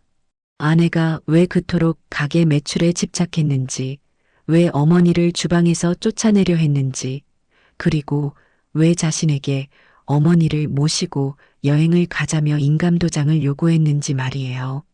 그건 여행이 아니라 어머니를 고려장 지내러 가는 편도 티켓이었던 겁니다. 으악! 진호의 입에서 짐승 같은 비명이 터져 나왔습니다. 손에 쥔 종이가 바스라질 정도로 구겨졌고 얼굴은 시뻘겋게 달아올라 핏대가 섰습니다. 진호는 성큼성큼 걸어가 바닥에 주저앉아 있는 지수의 어깨를 거칠게 잡아일으켰습니다. 최지수, 이게 사실이야? 너 정말 우리 엄마한테 이러려고 했어? 지수는 남편의 귀신 같은 형상에 겁을 먹고 딸꾹질을 하며 변명했습니다. 아, 아니야 여보. 오해야. 어머니가 요즘 깜빡깜빡 하시잖아. 그래서 전문적인 케어를 받으시는 게 좋을 것 같아서 나는 그냥 상담만 받아본 거야. 다 당신이랑 어머니 위해서 그런 거라고. 지수는 끝까지 거짓말을 늘어놓으며 진호의 팔에 매달렸습니다. 그리고 가게 파는 건 우리도 이제 좀 편하게 살아야지. 어머니 모시고 해외 나가서 살면 좋잖아. 내가 다 계획이 있어서 그런 거야. 닥쳐. 그 더러운 입 다물지 못해. 짝! 가게 안에 날카로운 파열음이 울려 퍼졌습니다. 평생 남에게 큰 소리 한 번 못 치고 아내 말이라면 죽는 신용까지 하던 순둥이 진호가 지수의 뺨을 잇는 힘껏 올려붙인 겁니다. 지수는 비명을 지르며 다시 바닥으로 나뒹굴었습니다. 고개는 돌아갔고 뺨에는 시벌건 손자국이 선명하게 남았죠. 가게 안의 모든 사람들이 숨을 죽였습니다.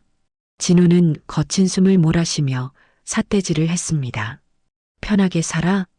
어머니를 요양원 독방에 가둬놓고 면회도 안 가는 게 편하게 사는 거야? 그게 나를 위한 거야? 진호의 눈에서 굵은 눈물방울이 뚝뚝 떨어졌습니다. 어제 내가 먹은 국밥. 그거 너가 돈 아깝다고 뺏으려던 그 국밥. 그거 우리 엄마가 끓여준 거야. 너는 쓰레기라고 버렸던 재료로 엄마가 밤새 끓여서 나 먹인 거라고. 나는 그것도 모르고 너 눈치 보느라 밥도 제대로 못 먹었는데 너는 뒤에서 엄마를 팔아먹을 궁리를 하고 있었어? 진호의 목소리는 처절한 울음으로 변해갔습니다. 자신이 얼마나 못난 아들이었는지, 얼마나 바보 같은 남편이었는지 뼈저리게 깨달았기 때문입니다. 어머니가 며느리의 구박을 받으며 새벽 찬바람을 맞고 육수를 끓일 때 자신은 내실에서 따뜻하게 잠이나 자고 있었다는 사실이 견딜 수 없이 부끄럽고 죄스러웠습니다. 지수는 퉁퉁 부은 볼을 감싸 쥐고 도끼 어린 눈으로 소리쳤습니다. 그래서 내가 틀린 말했어? 노인네가 주책맞게 굴리까 그렇지. 당신 빚 갚아주려고 그런 거잖아. 나 아니면 이 가게 누가 살리는데?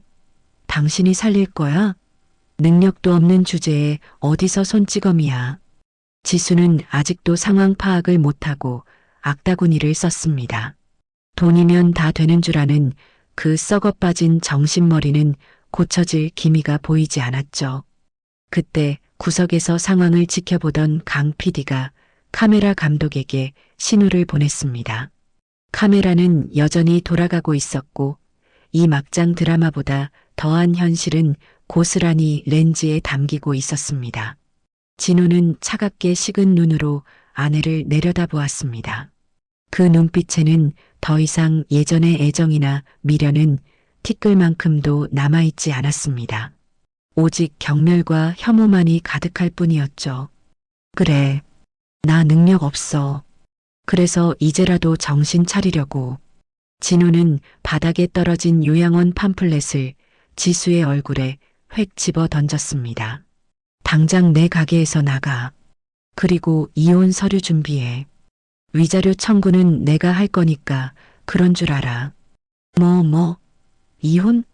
당신 미쳤어? 내가 이 가게 키우느라 얼마나 고생했는데. 너가 키운 거 아니야. 우리 엄마가 키운 거지. 너는 숟가락만 얹었고 그마저도 더러운 욕심으로 엎어버렸잖아. 더 이상 내 엄마 힘들게 하지 말고 꺼져. 당장 안 나가. 진호의 호통 소리가 가게가 떠나가라 울렸습니다. 지수는 그제야 사태의 심각성을 깨달았습니다. 항상 자신의 손바닥 안에 있다고 믿었던 남편이 이제는 완전히 등을 돌렸다는 사실을 말이에요. 주변을 둘러보니 손님들은 꼴 좋다, 천벌 받았다며 수군거리고 있었고 방송국 스태프들은 싸늘한 눈빛으로 자신을 찍고 있었습니다. 자신이 꿈꾸던 성공한 사장님의 모습은 온데간데없고 전 국민에게 손가락질 받을 패륜녀의 낙인만 남게 된 겁니다. 두고 봐. 내가 가만히 있을 줄 알아? 소송할 거야. 내 집은 내놔. 지수는 마지막 발악을 하며 고래고래 소리를 질렀지만 강 PD가 조용히 다가와 한마디 거들었습니다. 사장님, 아까 계약서랑 요양원 서류, 그리고 본인이 육수 직접 끓였다고 거짓말한 영상까지 저희가 다 확보하고 있습니다. 소송하시면 이 증거 자료들 법원에 제출해 드릴 테니 어디 한번 해보시죠. 아마 사기죄랑 노인 학대 미수까지 추가될 것 같은데. 강 PD의 팩트 폭격에 지수는 얼어붙고 말았습니다. 더 이상 버틸 곳이 없었습니다. 지수는 분하다는 듯 바닥을 한번 쿵 치고는 핸드백을 챙겨 들고 도망치듯 가게를 빠져나갔습니다. 신발도 제대로 신지 못해 질질 끌리는 뒷모습이 그렇게 초라할 수가 없었습니다. 다시는 오지 마. 얼씬도 하지 마. 진호는 닫힌 문을 향해 마지막으로 소리치고는 그 자리에 힘없이 주저앉았습니다. 가게 안에는 다시 무거운 정적이 흘렀습니다. 하지만 아까와는 다른 공기였습니다. 숨막히는 긴장감 대신 묵은 체증이 내려가는 듯한 시원함과 슬픔이 뒤섞인 묘한 공기였죠. 진호는 무릎으로 기어가 어머니 말순의 발목을 잡았습니다. 말순은 멍하니 서서 떨고 있는 아들을 내려다보았습니다. 엄마, 잘못했어요. 제가 죽일 놈이에요.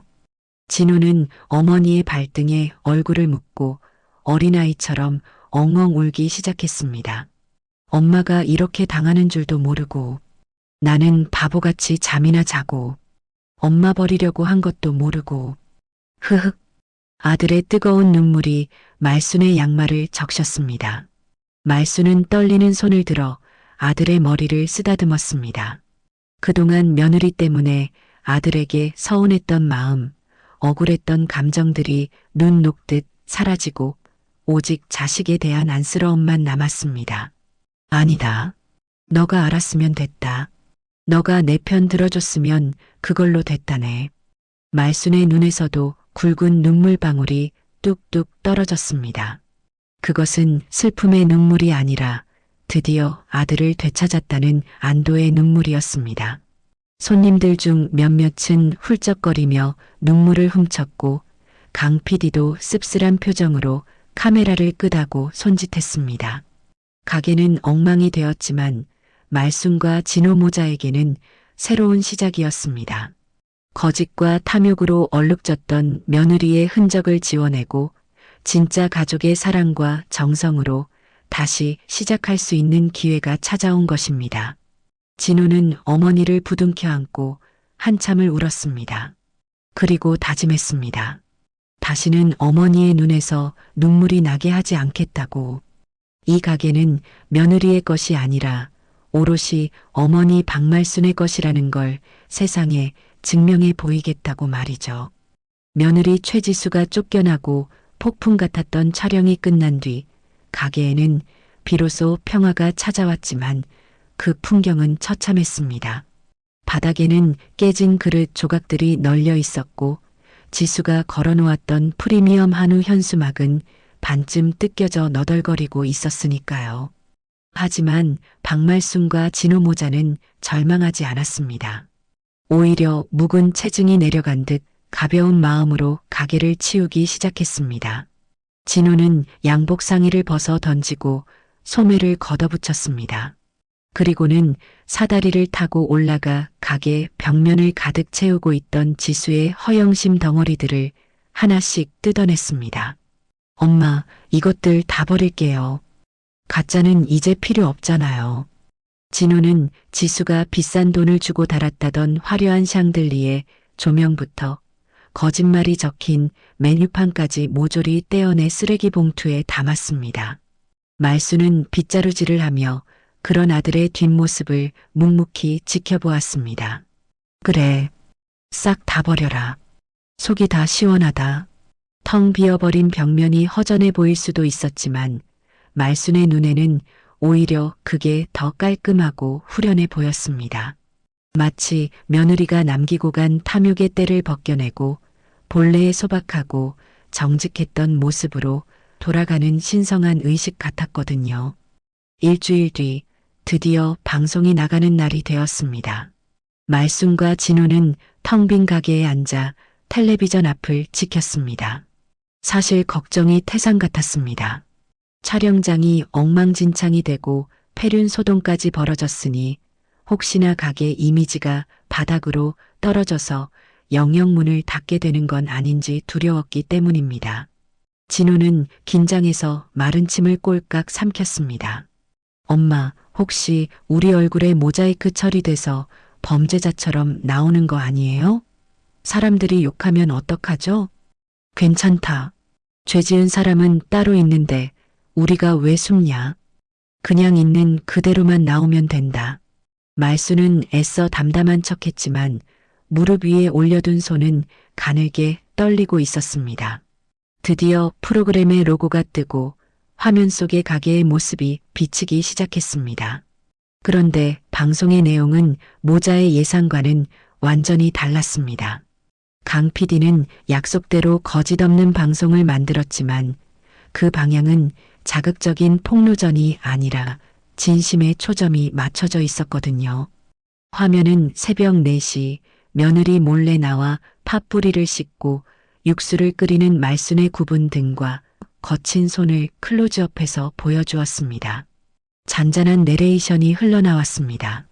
화려한 인테리어 뒤에 숨겨진 진짜 보물은 며느리가 쓰레기라며 버리려 했던 이 투박한 재료들과 어머니의 50년 정성이었습니다. 그리고 며느리 지수의 얼굴은 흐릿하게 처리되었지만 그녀가 거짓말을 하는 육성이나 강 PD에게 혼나는 장면은 적나라하게 나갔습니다. 특히 말순이 요양원 팜플렛을 던지며 호통치는 장면은 비장한 음악과 함께 나가서 보는 사람들의 가슴을 울렸습니다. 마지막 장면은 압권이었습니다. 뒤늦게 달려온 아들 진호가 어머니 앞에 무릎을 꿇고 오열하는 장면이 나가면서 자막에는 뒤늦은 참회 그리고 새로운 시작이라는 문구가 떴습니다. 방송이 끝나자 진호는 말없이 눈물을 훔쳤습니다. 엄마, 저 진짜 열심히 할게요. 저 방송 부끄럽지 않게, 엄마한테 부끄럽지 않게 진짜 잘할게요. 진호의 목소리는 떨리고 있었지만 그 어느 때보다 결의에 차 있었습니다. 말수는 그런 아들의 손을 꼭 잡아주었습니다. 그래, 그거면 됐다. 우리 다시 시작해보자. 다음 날 아침 가게 문을 열기 전부터 밖이 소란스러웠습니다. 말순이 무슨 일인가 싶어 문을 빼꼼히 열어보니 놀랍게도 가게 앞에는 긴 줄이 늘어서 있었습니다. 예전처럼 호기심에 온 뜨내기 손님들이 아니었습니다. 방송을 보고 멀리서 찾아온 진심 어린 응원군들이었죠. 손님들은 문이 열리자마자 우르르 들어와 말순의 손을 잡으며 인사를 건넸습니다. 할머니, 방송 잘 봤어요. 그동안 마음고생 얼마나 심하셨어. 내가 그 며느리년 혼나는 거 보고 속이 다 시원하더라. 할머니, 저 국밥 특으로 주세요. 돈줄 내드리러 왔어요. 여기저기서 응원과 격려가 쏟아졌습니다. 어떤 손님은 요양원 팜플렛 이야기를 꺼내며 혀를 찼습니다. 아니, 이렇게 정정하신 분을 치매 환자라고 속이려 했다며? 천벌 받을 령 같으니라고. 할머니, 이제는 아드님이랑 행복하게만 사세요. 말수는 쏟아지는 관심에 어쩔 줄 몰라 하며 앞치마에 눈물을 찍어냈습니다. 세상은 아직 살만했습니다. 사람들은 화려한 인테리어나 가짜 한우가 아니라 말순이 지켜온 정직한 땀방울과 진심을 알아봐 주었으니까요. 주방에서는 진호가 비지땀을 흘리고 있었습니다. 진호는 10년 넘게 다니던 회사에 휴직계를 내고 본격적으로 어머니 밑에서 일을 배우기로 결심했거든요. 하지만 양복쟁이로만 살던 진호에게 주방 일은 결코 만만치 않았습니다. 뜨거운 육수 통 앞에서 불 조절을 하느라 얼굴은 벌겋게 익었고 무거운 뼈를 나르느라 허리는 끊어질 듯 아팠습니다. 아이고, 뜨거워라. 진호가 뚝배기를 옮기다 손을 대어 귀를 잡고 펄쩍 뛰었습니다. 평소 같으면 며느리가 조심 좀 하지. 그게 얼마짜린데? 라고 타박했을 테지만 말수는 빙그레 웃으며 다가와 아들의 손에 찬물을 부어주었습니다. 처음엔 다 그렇다. 나도 너 나이 땐 손이 성할 날이 없었었네. 그래도 우리 아들 폼은 좀 나는데 엄마한테 배우려면 아직 멀었죠. 그래도 안 쏟았으니까 다행이죠? 진호는 멋쩍게 웃으며 다시 앞치마 끈을 조여맸습니다. 몸은 천근만근 무거웠지만 마음만은 깃털처럼 가벼웠습니다. 회사에서 상사 눈치 보며 억지로 웃던 때와는 비교도 안 될 만큼 큰 보람이 느껴졌으니까요. 무엇보다 자신이 끓인 국밥을 손님들이 맛있게 비우는 모습을 볼 때마다 가슴 벅찬 희열을 느꼈습니다. 그날 오후 진호는 사다리를 타고 올라가 가게 간판을 떼어냈습니다. 지수가 지어놓았던 겉멋든 영어 간판이 쿵 소리를 내며 바닥으로 떨어졌습니다. 그리고 그 자리에는 진호가 직접 붓글씨로 쓴 투박하지만 힘있는 새 간판이 걸렸습니다. 말순내 진국. 가게 이름이 바뀌자 지나가던 동네 사람들도 박수를 쳤습니다. 이제야 가게가 제 주인을 찾은 것 같다면서요. 한편 쫓겨난 지수에게서는 며칠 내내 협박 문자와 전화가 빗발쳤습니다. 자기 지분을 내놓으라느니 위자료를 청구하겠다느니 악을 썼지만 진호는 단호했습니다. 방송에 나간 영상과 강 PD가 보내준 원본 파일들을 변호사에게 넘겼고 이혼 소송과 함께 사기 미수 혐의로 고소장을 접수했거든요. 나중에 들리는 소문으로는 지수가 친정에서도 쫓겨나 찜질방을 전전하고 있다는데 말수는 그 소식을 듣고도 그저 혀만 한 번쯤 차고 말았습니다. 인과응보, 뿌린 대로 거두는 법이니까요. 어느덧 계절이 바뀌어 찬바람이 불기 시작했습니다. 따뜻한 국물이 그리워지는 계절이 되자 가게는 더욱 문전성시를 이루었습니다. 진호는 이제 제법 능숙한 솜씨로 토렴을 할 줄 알게 되었고 말수는 카운터에 앉아 흐뭇하게 아들을 지켜보는 날이 많아졌습니다. 엄마, 오늘 육수 맛 좀 봐주세요. 간이 좀 짠가요? 진호가 국자를 들고 와서 조심스럽게 물었습니다. 말순이 국물을 맛보고는 엄지손가락을 치켜 세웠습니다. 됐다. 아주 딱 좋다. 이제 나 없어도 되겠다. 에이, 무슨 소리세요? 엄마 손맛 따라가려면 아직 멀었어요. 100년은 더 배워야 해요. 진호의 너스레의 가게 안은 손님들의 웃음소리로 가득 찼습니다. 비 온 뒤에 땅이 굳어진다고 했던가요? 말순네 가게는 모진 풍파를 겪어낸 뒤 그 국물 맛처럼 더욱 깊고 진해져 있었습니다. 하지만 말순에게는 아직 해야 할 일이 하나 남아 있었습니다. 가게가 안정되자 이제는 자신과 비슷한 처지에 있는 노인들을 위해 작은 나눔을 시작하기로 마음먹었거든요. 일주일에 한 번 동네 독거노인들을 초대해 무료로 국밥을 대접하는 일이었습니다. 며느리는 늙은이를 짐짝 취급하며 버리려 했지만 말수는 그 늙은 몸으로 다시 일어서서 세상에 온기를 나누어주고 싶었습니다. 그것이 박말순이 세상에 복수하는 방식이자 가장 멋지게 승리하는 방식이었습니다. 어느덧 계절이 4번이나 바뀌어 다시 따스한 봄이 찾아왔고 가게 앞 가로수에는 연두빛 새싹이 수줍게 고개를 내밀고 있었습니다. 폭풍 같았던 그날의 사건 이후 1년이라는 시간은 말순네 진국이라는 가게뿐만 아니라 박말순의 인생 전체를 송두리째 바꿔놓았습니다. 가장 놀라운 변화는 가게를 채우고 있는 공기의 온도였습니다. 1년 전만 해도 이곳은 며느리 최지수의 날선 목소리와 시어머니의 눈치 보는 숨소리, 그리고 돈 냄새를 쫓는 탐욕만이 가득해 들어서기만 해도 숨이 턱 막힐 것 같은 곳이었죠. 하지만 지금은 달랐습니다. 가게 문을 열면 구수하게 끓고 있는 육수 냄새가 먼저 코끝을 따뜻하게 감싸 안았고 그 뒤로 사람들의 정겨운 웃음소리와 활기찬 기운이 썰물처럼 밀려들어 왔으니까요. 박말수는 카운터 의자에 앉아 주방 안을 가만히 들여다보았습니다. 그곳에는 하얀 조리복을 단정하게 차려입고 머리에 두건을 쓴 아들 진호가 비지땀을 흘리며 육수통과 씨름하고 있었습니다. 과거 넥타이에 목이 졸린 채 양복을 입고도 어깨가 축 처져 있던 무기력한 가장의 모습은 온데간데 없었습니다. 진호는 이제 뜨거운 증기 앞에서도 눈 하나 깜짝하지 않고 능숙한 손놀림으로 국자를 휘젓는 어엿한 국밥집 사장이 되어 있었거든요. 어머니, 육수 색깔 한번 봐주세요. 오늘따라 황금색이 아주 제대로 우러난 것 같아요. 진호가 어린아이처럼 들뜬 목소리로 외치며 국자 가득 국물을 떠서 보여주었습니다. 말수는 천천히 걸어가 국물의 빛깔과 향을 꼼꼼하게 살폈습니다.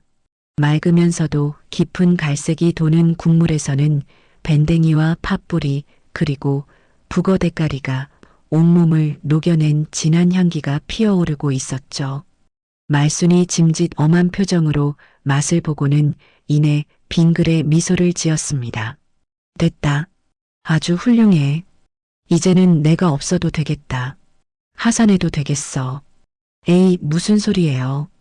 어머니 손맛 따라가려면 아직 100년은 더 배워야죠. 저는 영원한 어머니 보조라니까요. 진호는 너스레를 떨며 말순의 어깨를 주물러 주었습니다. 그 투박하고 거친 손길에서 아들의 진심이 느껴져 말순은 가슴 한구석이 뭉클해졌습니다. 진호는 10년 넘게 다니던 번듯한 직장에 사표를 던지고 험한 주방 일을 선택했습니다. 처음에는 서툴러서 손을 대기도 하고 무거운 뼈를 나르다 허리를 삐끗하기도 했지만 단 한 번도 힘들다는 내색을 하지 않았어요. 그것은 어머니에 대한 속죄이자 가장으로서 가정을 다시 일으켜 세우겠다는 굳은 의지였습니다. 오전 11시 가게 문을 열기에는 조금 이른 시간이었지만 가게 밖은 벌써부터 웅성거리는 소리로 소란스러웠습니다. 오늘은 말순이 매주 수요일마다 진행하는 어르신 무료 점심 나눔 행사가 있는 날이었기 때문입니다. 며느리 지수는 노인네 냄새가 난다며 질색하고 문전박대했던 분들이었지만 말순에게는 그 누구보다 귀하고 반가운 손님들이었습니다. 말순이 가게 문을 활짝 열자 기다리고 있던 할머니 할아버지들이 환한 얼굴로 인사를 건넸습니다. 아이고 사장님, 일주일 동안 이 국밥 생각나서 혼났어. 밥맛이 없다가도 여기만 오면 2그릇을 비운다니까. 박 여사 얼굴이 더 좋아졌네. 역시 사람이 마음을 곱게 쓰고 사니까 얼굴에서 광이 나. 지팡이를 짚은 할머니부터 휠체어를 탄 할아버지까지 말수는 한 분 한 분의 손을 꼭 잡으며 따뜻하게 맞이했습니다. 그들의 거칠고 주름진 손을 잡을 때마다 말수는 자신의 지난날을 보는 것 같아 마음이 쓰였습니다. 어서들 오세요. 오늘은 도가니를 듬뿍 넣고 푹 고았으니